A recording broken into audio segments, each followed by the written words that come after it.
وعلیکم السلام ورحمۃ اللہ وبرکاتہ۔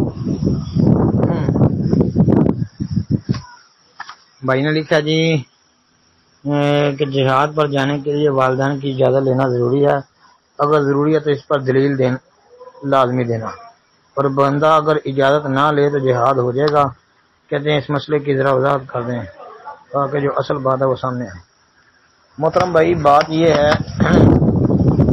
جہاد جو ہے کہ اگر فرض عین ہو پھر والدین کی اجازت کے بغیر اگر بندہ جہاد کرے تو اس کا جہاد درست ہے، اور اگر فرض عین نہیں، ویسے ہی بندے کا شوق ہے کہ میں جہاد کے لیے چلا جاؤں لیکن والدین جو ہیں وہ اجازت نہیں دیتے تو پھر جہاد کو نہیں جانا چاہیے۔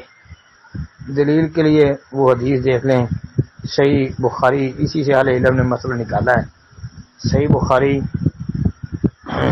حدیث نمبر 3004 اور صحیح مسلم میں بھی آتی ہے کہ ایک آدمی نبی علیہ السلام کے پاس آئے اور انہوں نے جہاد کی اجازت مانگی۔ نبی علیہ السلام نے پوچھا کیا تمہارے والدین زندہ ہیں؟